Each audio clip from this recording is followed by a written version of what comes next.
नमस्कार, मैं हूं प्रमोद सिंह और आप देख रहे हैं द PC1 न्यूज़ चैनल। आज वहां पे कुछ देर पे द कश्मीर फाइल्स की एक पोस्टर लगा हुआ है। इन दिनों विवेक अग्निहोत्री द्वारा रिलीज हुई ये मूवी है और बहुत ताबड़तोड़ इस मूवी को लोग देख रहे हैं इस पे अपनी प्रतिक्रिया दे रहे हैं। तो आपसे भी हम जानना चाहें कि आपने मूवी देखी होगी, इस मूवी में ऐसी क्या खासियत है, क्या खास बात है कि जो कश्मीरी पंडितों के साथ वो घटना घटी और लोग इसको देखने के लिए उत्सुक है, अपनी बातें प्रतिक्रिया सोशल साइट पे और मीडिया के माध्यम से कहना चाह रहे हैं। आप क्या कुछ कहना चाहेंगे? ऐसा है कि कश्मीर फाइल्स जो पिक्चर है वो मैंने हमारे सीनियर मोस्ट अधिवक्ता है बॉम्बे हाई कोर्ट के संदीप भाई ने भी देखी है, गणेश भाई आप भी आइए, आपने देखी है। लेकिन मैं तो कश्मीरी पंडित हूँ, मैं तो बहुत कम उम्र का था और उस समय पैदा भी नहीं हुआ था जब हमारे पिताजी हमें ले आए थे। तो 1989 और 90 में जो नरसंहार हुआ है कश्मीरी पंडितों का, हमारे दादाजी के कुछ रिश्तेदार थे जिनकी लाशें, जिनकी हड्डियां, जिनकी अस्थियां तक आज नहीं मिली है।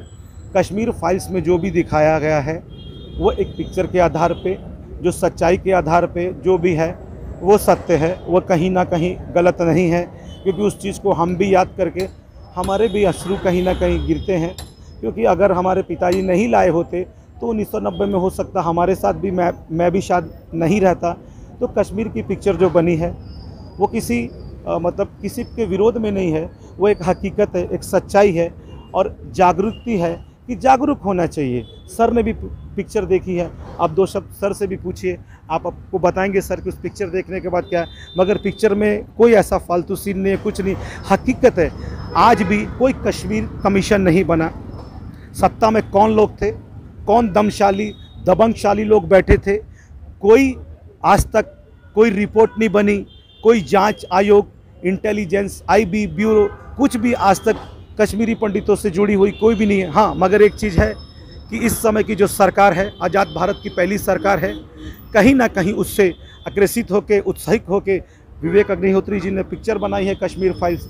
मैं तो उनका धन्यवाद करूँगा और किसी जाति विशेष के विरोध की बात नहीं है। ये पिक्चर में सच्चाई है, वो सच्चाई दिखाई, किन लोगों ने कैसे हम लोग के साथ अत्याचार किया था, अन्याय किया था, उस पर ये पिक्चर को कोई भी दो मत राय नहीं है। अब सर से ठीक है, ऐसा कौन सा दर्द है जिसे लोग महसूस कर रहे हैं? और मैं देख रहा हूँ कि जो हमारे आपके उम्र के हैं वो तो है ही, युवा पीढ़ी उसमें रुचि ले रही है, उस दर्द को समझना चाहती है, जब बढ़ चढ़ के हिस्सा देख रही, मूवी देख रही है। तो क्या आपने मूवी देखी, ऐसा कौन सा दर्द है जिसे लोग महसूस कर रहे हैं? देखिए, सबसे बड़ी बात ये होती है कि एक राष्ट्र की मुख्य धारा होती है जिसको नेशनल मेन स्ट्रीम कहते हैं। इस नेशनल मेन स्ट्रीम में हर एक कम्युनिटी, हर एक वर्ग, जात, संप्रदाय के लोग रहते हैं और इनके बीच में एक फाइन बैलेंस बना रहना बहुत ज़रूरी है।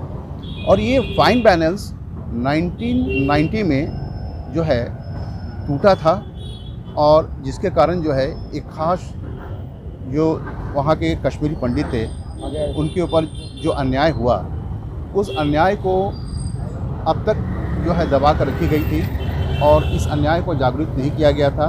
लेकिन इस पिक्चर के थ्रू जो है हकीकत पूरी भारतवर्ष नहीं, पूरी देश और दुनिया में रखा गया है। और हमारा ये मानना है कि किसी भी संप्रदाय, किसी भी कम्युनिटी के लोगों को इस तरह से ना प्रताड़ित किया जाए और ना ऐसा दुखद घटना दोबारा हो। इसके लिए जो है हमारा देश, हमारी सरकार इसके लिए हमेशा जो है जागृत रहे।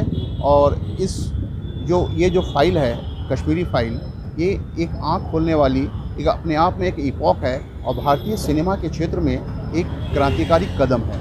तो इतना ही मैं कहना चाहूँगा कि जो आज जो दर्द है, जैसा आपने कहा कि किस तरह का दर्द महसूस करते हैं, तो दर्द यही महसूस करते हैं कि हमारे जो नेशनल मेनस्ट्रीम की जो एक स्ट्रिंग है, जो कम्युनिटीज़ की आपस में जो एक कनेक्शन है, वो कहीं न कहीं टूट गया था। ये दर्द हमें और आने वाली पीढ़ी और आज के युवाओं को ये दर्द महसूस होता है। धन्यवाद। बात आज होती है एंटरटेनमेंट की। लोग एंटरटेनमेंट के लिए फिल्में देखते हैं, लेकिन इस बार हमारे बीच ऐसी movie I the Kashmir files, इसमें कुछ अलग ही है जिसका लोग दशकों से इंतज़ार कर रहे थे। किसी ने हिम्मत करके बनाई, वो है विवेक अग्निहोत्री जी। उनको लोग सलाम कर रहे हैं, उनको धन्यवाद कर रहे हैं कि इस तरह की मूवी बनते रहना चाहिए। हमारे सर जुड़े हैं, उन्होंने कहा है कि हम जल्द ही इसके बाद कुछ और ऐसे सब्जेक्ट लेके आएंगे जो कि जिसका लोगों को इंतज़ार है। तो आप द कश्मीर फाइल्स को लेके आपका क्या ओपिनियन है? देखिए, पहली बात तो मैं विवेक अग्निहोत्री जी को धन्यवाद देना चाहूँगा कि उन्होंने काफ़ी सारा रिसर्च वर्क करके ये मूवी बनाई है।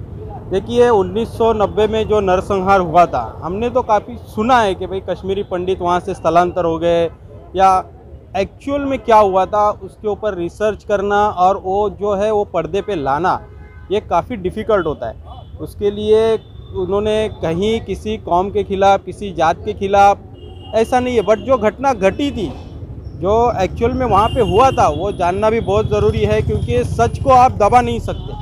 जितना सच को दबाओगे उतनी जोरी से वो ऊपर आने वाला है। इसके लिए विवेक अग्निहोत्री जी ने जो प्रयास किया है, उसके माध्यम से हमें मालूम पड़ा कि भाई कश्मीरी पंडितों को साथ में क्या हुआ था, उनको क्यों वहाँ से स्थलांतर करना पड़ा और आज उनकी स्थिति क्या है करके। तो मूवी काफ़ी अच्छी बनी है और रियलिस्टिक है।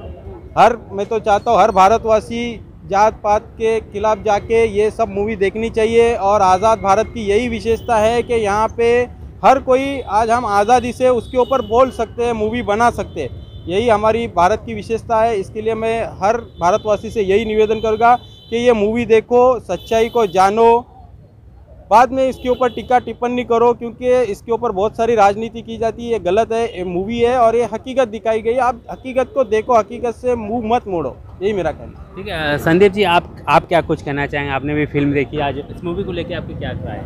मैं कि कश्मीर फाइल के ऊपर आज तक किसी ने आवाज़ नहीं उठाई।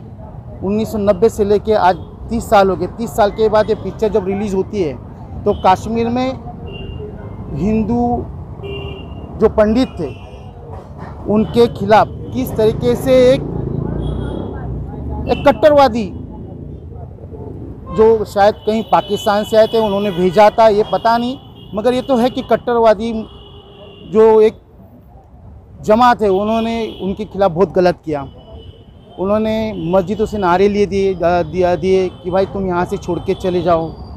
उसमें एक जो हम लोग अभी फेसबुक पे देखते हैं और बिट्टा, क्या नाम है उसका, बिट्टा कराटे, जो खुले हम बोलता है कि हाँ मैंने पहले जो आदमी मारा था शास्त्री करके, सतीश कुमार करके, उनको मैंने पहले मारा था, वो आरएसएस के थे इसलिए मारा था और मुझे ऊपर से ऑर्डर दी गई थी।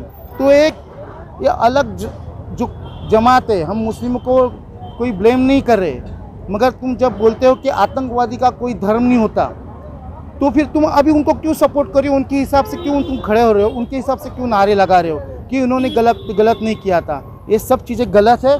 हम किसी मुसलमान कौम के खिलाफ नहीं है। हम भारतवर्ष को, जो भी हमारे साथ रहेगा, वह जो हिंदुस्तान में रहेगा वो भारतवासी है और ये भारतवासी हमेशा हिंदुस्तान का ही बन के रहे। हमें किसी भी आतंकवादी से कोई लेना देना नहीं है, मगर इसके बाद ऐसे आतंकवादी पनपने नहीं चाहिए। मैं यही कह के मैं अपनी दो बात खत्म। हमने यहाँ पे एक movie I the Kashmir files, उसके ऊपर भी बात की। युवाओं को जागरूक करने के लिए इन लोगों ने, कैमरा पर्सन रवि के साथ Pramod Singh, the PCO news, Mumbai.